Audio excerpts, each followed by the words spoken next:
Vasily की नजर उस पर टिक गई। बात उसकी कटी हुई ड्रेस की नहीं थी, बल्कि उसके हाव भाव की थी। उसकी शर्म में थोड़ी नजाकत थी और नजाकत में थोड़ा जादू था। जादू में थोड़ी मासूमियत थी और मासूमियत में थोड़ा सा बोल्ड अंदाज छिपा था। उस बोल्ड अंदाज में थोड़ी लाचारी थी, लाचारी में थोड़ी चालाकी थी और चालाकी में थोड़ा बचपना था। उस बचपने में थोड़ी शरारत थी और शरारत में थोड़ी शिकायत थी। उस शिकायत में एक चाहत छिपी थी। वासिली उसके इस रूप का दीवाना हो गया। उसके दिमाग में डोपामाइन दौड़ने लगा और वो खुद को रोक नहीं पाया। उसने मेंढक के साथ एक डांस किया। बात बस बनने ही वाली थी। अगर अभी कुछ ज्यादा नहीं हो सकता था तो कम से कम शुरुआत तो हो ही गई थी। पर ये वासिली भी एकदम बेवकूफ है। ऐसे मौके पर कौन फोन उठाता है यार? देखो सूरज ढलने ही वाला है। अगर अब किस नहीं किया तो जिंदगी भर मौका नहीं मिलेगा। मेंढक ने जल्दी से उसे अपनी सारी कहानी बता दी। वो तो बस अभी वासिली को चूमना चाहती थी। वासिली को लगा कि मेंढक अभी भी पागल है और ऐसे किसी को किस करने पर छेड़छाड़ का गंभीर आरोप लग सकता है। ठीक उसी वक्त कोस्चा की बेटी नजार की वीडियो कॉल आ गई और इस तरह मेंढक के किस करने का मौका पूरी तरह हाथ से निकल गया। जब वासिली मुड़ा तो जमीन पर सिर्फ एक मेंढक और एक आंसू था और अब उसे मेंढक की कोई बात समझ नहीं आ रही थी। वासिली ने उसे मेंढक बनते हुए नहीं देखा था, इसलिए उसने अपनी बहन की बात पर भी यकीन नहीं किया। अब किस करके वापस इंसान बनना तो नामुमकिन था, तो अब बस यही रास्ता था कि कोस्चा से ये श्राप हटवाया जाए। बहन ने मेंढक को बताया कि कहानियों में कोस्चा की एक कमजोरी होती है जो बुजी आइलैंड पर एक पुराने ओक के पेड़ के बक्से में छिपी है।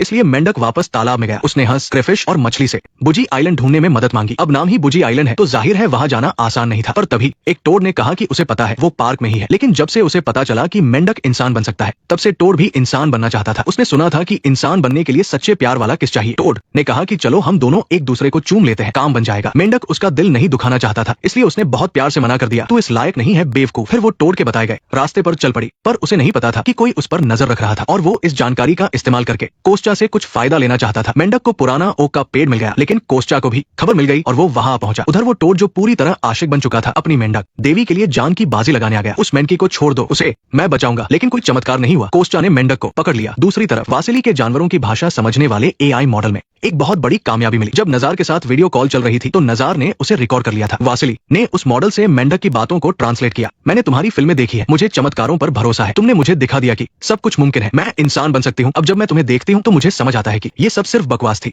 तो इसका मतलब उसने जो कहा वो सब सच था। वासिली तुरंत अपनी बहन के पास गया। दोनों मिलकर पार्क में आए। निशानों का पीछा करते हुए वो बुजी आइलैंड के ओक के पेड़ तक पहुंच गए। पेड़ पर एक मैसेज था, लेकिन मेंढक कहीं नहीं थी। तब हंस ने आकर उन्हें खबर दी। वासिली ने अपने एआई मॉडल से समझ लिया कि कोस्चा मेंढक को उठा ले गया है। उसने तय किया कि पहले वो कोस्चा की कमजोरी का पता लगाएगा ताकि उससे बात कर सके। कहानी की तरह ही कमजोरी सुई में थी, सुई एक अंडे में थी, अंडा एक बतख में था, बतख एक खरगोश में था और खरगोश एक बक्से में था। कोस्चा की कमजोरी यानी वो अंडा उनके हाथ लग गया। वासिली सीधा कोस्चा की हवेली पहुंच गया। वहां कोई बातचीत नहीं हुई। उसने सीधा कोस्चा का अंडा फोड़ दिया। उसने अंदर से सुई निकाली और कोस्चा को धमकाया कि वो मेंढक को छोड़ दे। पर सुई तोड़ने के बाद भी कोस्चा को कुछ नहीं हुआ। अरे भाई तुम कितने बड़े हो गए हो, कहानियों में सब झूठ होता है, तुम्हें नहीं पता क्या? कोस्चा अमर है, वो तो तेल लगे कुत्ते की तरह एकदम चालाक और चिकना है। उसकी कोई कमजोरी नहीं है। उसने वासिली और उसकी बहन को जादू से पकड़ लिया। कोस्चा उन्हें उसी काल कौरी में ले गया जहां मेंढक थी। वो चाहता था कि वासिली उसका दामाद बने और मेंढक वासिली की सास बन जाए। अगर मेंढक उससे शादी करने के लिए मान जाए तो वो उसके माता पिता को पत्थर से वापस इंसान बना देगा। अपने प्यार और परिवार के लिए मेंढक को हाँ कहनी पड़ी। शादी के दिन वो चुड़ैल भी आई। असल में वो कोस्चा की बहन है। वो वहाँ शादी में बस कोस्चा की अंगूठी के लिए आई थी।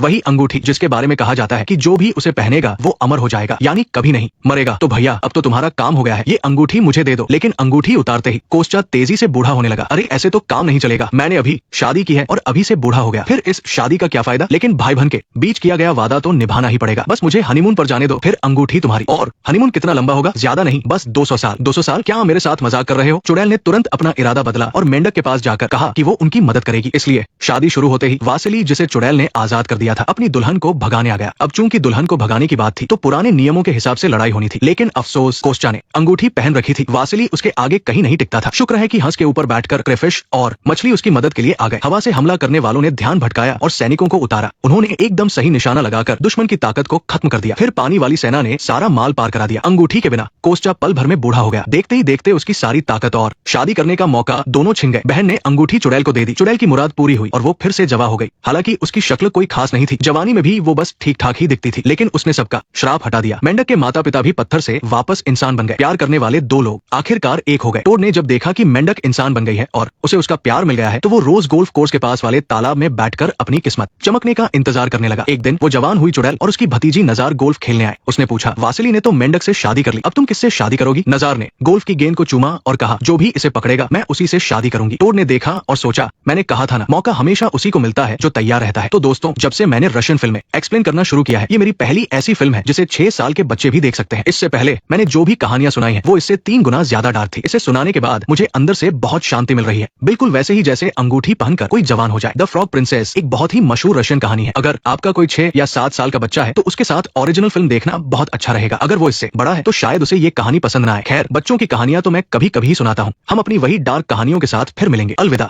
नेक्स्ट पार्ट देखने के लिए वीडियो को लाइक करो।